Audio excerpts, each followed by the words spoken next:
Assalamualaikum warahmatullahi wabarakatuh. Selamat siang. Kami dari kelompok 4 mata kuliah Web Semantik, Prodi Teknologi Informatik. Ini kami akan memaparkan hasil tugas besar kami tentang sistem pencarian destinasi wisata berbasis Web Semantik. Selanjutnya.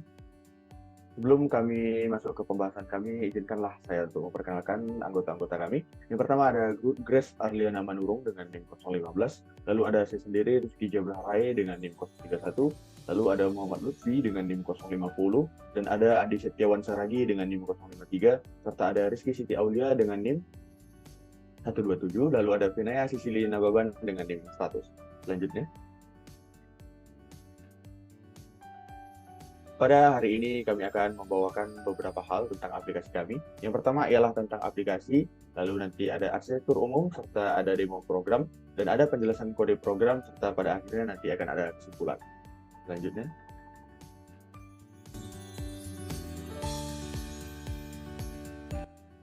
Baik, saya akan menjelaskan tentang aplikasi. Apa itu sistem pencarian destinasi wisata? Destinasia atau Destinasi Indonesia adalah suatu aplikasi web semantik untuk mencari objek wisata nasional di Indonesia. Aplikasi ini mempermudah para warga lokal maupun turis internasional yang ingin berlibur di Indonesia. Destinasia menampilkan 100 destinasi wisata Indonesia dengan informasi yang lengkap.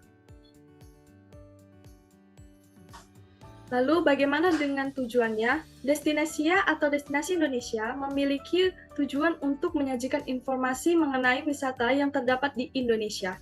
Wisata-wisata yang disajikan dikategorikan berdasarkan wisata alam, wisata religi, wisata sejarah, wisata edukasi, wisata rekreasi, dan wisata kesenian untuk mempermudah wisatawan dalam mencari destinasi wisata. Ini merupakan bagian arsitektur umum dari aplikasi website kami, yaitu Destinasia. Aplikasi website Destinasia ini menggunakan bahasa PHP sebagai bahasa pemrograman utamanya untuk pembangunan website. Web kami juga menggunakan EasyRDF dalam pembangunan aplikasi websitenya untuk mempermudah kami dalam penggunaan dataset dari file RDF yang telah kami buat. EasyRDF ini akan bekerja dengan membuat objek PHP dari dataset yang kami perlukan sehingga atribut dari objek tersebut dapat ditampilkan di aplikasi website kami. Aplikasi website Destinasia ini terhubung dengan Sparkial Endpoint internal Apache Agena Fuseki yang bekerja dengan cara mengakses dataset yang telah kami buat, yakni berdasarkan file destinasi.rdf. Aplikasi kami juga terhubung dengan Sparkial External DBpedia melalui internet yang berguna untuk mengakses data tambahan daripada dataset yang telah kami buat. Di sini, dataset pada Fuseki telah kami hubungkan dengan dataset yang ada di Sparkial External DBpedia. Di sini juga kami terhubung dengan jaringan internet untuk mengakses sistem-sistem lainnya yang diperlukan. Seperti di sini, aplikasi kami ini terhubung dengan Google Maps untuk menampilkan data maps dari destinasi yang kami tampilkan.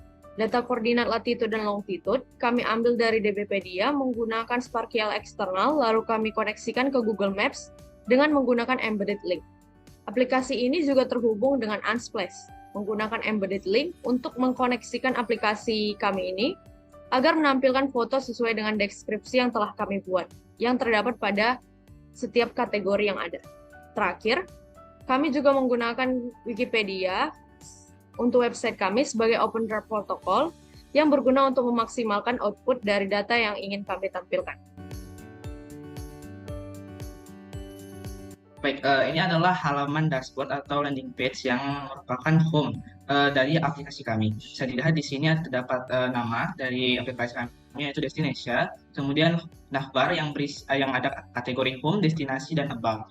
Nah, kemudian di dalam home ini akan berisi kategori apa saja yang ada dalam destinasi wisata yang kami tawarkan. Ya, di sini bisa dilihat ada art tourism, education tourism, history tourism, nature tourism, recreation tourism, dan religion tourism. Nah, ini kami hubungkan ke Unsplash sehingga setiap kali di refresh akan memunculkan gambar baru. Contohnya seperti ini. Nah, gambarnya akan terus berubah setiap kali di refresh. Terus kita akan lihat setelah mencari kategori apa yang muncul. Nah, di sini akan muncul destinasi wisata sesuai dengan kategorinya. Dapat kita lihat setelah saya mengklikkan art tourism, akan muncul destinasi wisata yang berkategori art tourism. Misalnya, di sini ada Wayang Museum, Ismail Park Surgi Park, Garuda Wisnu Kencana Cultural Park yang merupakan termasuk dalam kategori art tourism. Saya kita buka Wayang Museum. Nah, di sini merupakan detail destinasi wisata dari Wayang Museum. Di sini dapat terlihat ada kategori wisatanya, nama wisatanya, abstraknya, kemudian di sini ada maps yang diambil yang didapat dari titel yang dari Wikipedia. Lalu ada gambarnya, penjelasan mengenai islandnya, provinsinya di mana, teman lokasinya di mana. Di sini bisa dilihat islandnya itu dari Pulau Jawa, provinsi dari DKI Jakarta, dan lokasinya ada di Jawa Barat.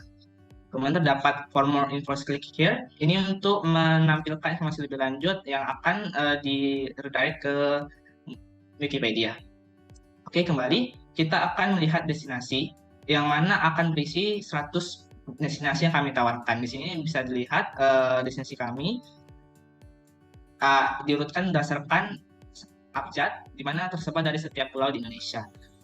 Kita akan mencoba fitur search-nya. Di sini kami menawarkan 5 macam fitur search, yaitu yang pertama berdasarkan kata kunci, kedua berdasarkan nama destinasi, ketiga berdasarkan provinsi atau lokasi, yang keempat berdasarkan pulau, yang terakhir berdasarkan kategori. Kita mulai dari mencari dengan kata kunci. Misalnya di sini kata kuncinya adalah lake. Kemudian akan muncul setiap destinasi wisata yang memiliki kata lake di sini. Di sini ada Lake Kerinci, Lake Tawar, Lake Manijau, Lake Poso, dan lain-lain. Terus kita coba mencari berdasarkan nama wisatanya. Misalnya di sini saya ingin mencari Danau Toba, kita ketik Lake Toba, maka akan muncul destinasi wisata Lake Tobanya sendiri. Lalu berdasarkan lokasi atau provinsi, misalnya kita cari dari Jawa Barat, Jawa. Nah, di sini muncul destinasi wisata yang ada di West Java atau Jawa Barat. Contohnya kayak Bogor Botanical Gardens, Bogor Zoology Museum, dan lain. Lalu kita cari berdasarkan pulaunya, misalnya Java. Maka akan muncul destinasi wisata yang berada di Jawa atau Java. Di sini bisa dilihat ada Avandi Museum, Ancol, Bawean, Bogor Botanical Gardens, Bogor Zoology Museum, Borobudur, dan lain-lain. Terakhir, kita akan mencari berdasarkan kategorinya, misalnya natur tourism. Maka akan memunculkan destinasi wisata yang berkategori natur tourism. Misalnya di sini ada Aka Tazawil Lobata National Park yang ada di Maluku, Patimurung Bulu Saurung National Park yang ada di Sulawesi. Kemudian kita akan pilih salah satu untuk melihat destinasi wisata tadi. Misalnya di sini Bukit Lawang.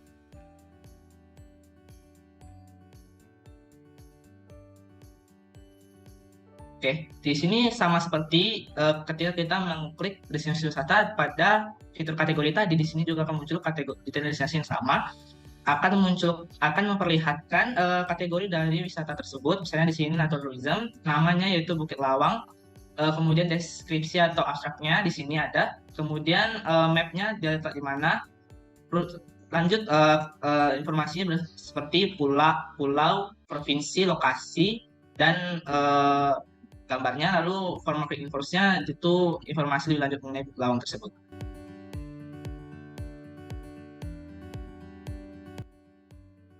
Di sini ada query select distinct kategori where they are destination tour, dan di order by kategori, yang nanti akan menampilkan kategori-kategori yang telah ada di dataset kami, nanti akan diurutkan berdasarkan abjad. Lalu query-nya akan dieksekusi dan disimpan di variable result, dan nantinya akan ditampilkan. Di sini pada bagian image untuk unsplash-nya tadi yang telah dijelaskan oleh Andi, yang gambarnya selalu berubah-ubah, ini akan mengambil data dari unsplash sesuai dengan kategori apa yang ada pada kami. Selanjutnya ialah halaman kategori. Di sini ada global variable guide yang akan mengambil data dari kategori yang telah kita pilih di halaman sebelumnya. Lalu ada query select distinct name kategori thumbnail dan island yang akan menampilkan destinasi berdasarkan kategori yang telah kita pencet sebelumnya. Sini bisa dilihat ada filter kategori yang sama dengan kategori yang telah kita pilih tadi. Lalu query-nya akan dieksekusi dan disimpan di variable result. Lalu datanya akan ditampilkan pada website kami. Nah, ini adalah kode untuk halaman search, di mana di sini terdapat pengecekan kondisi jika ada yang dicari dan jika tidak ada yang dicari.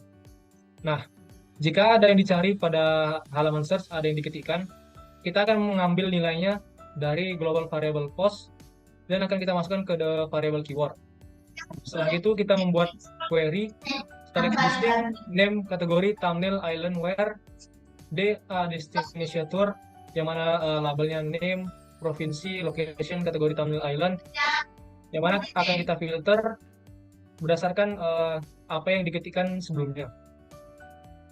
Akan diurutkan berdasarkan nama destinasinya, diurutkan berdasarkan abjad dari A ke Z. Setelah itu, query-nya akan dieksekusi dan akan disimpan ke dalam variable result. Itu jika ada yang dicari. Kalau tidak ada yang dicari, maka kita membuat query sama seperti yang di atas. Select distinct name kategori thumbnail island, tetapi tidak menggunakan filter karena tidak ada yang dicari. Kita urutkan berdasarkan nama destinasinya dari A ke Z.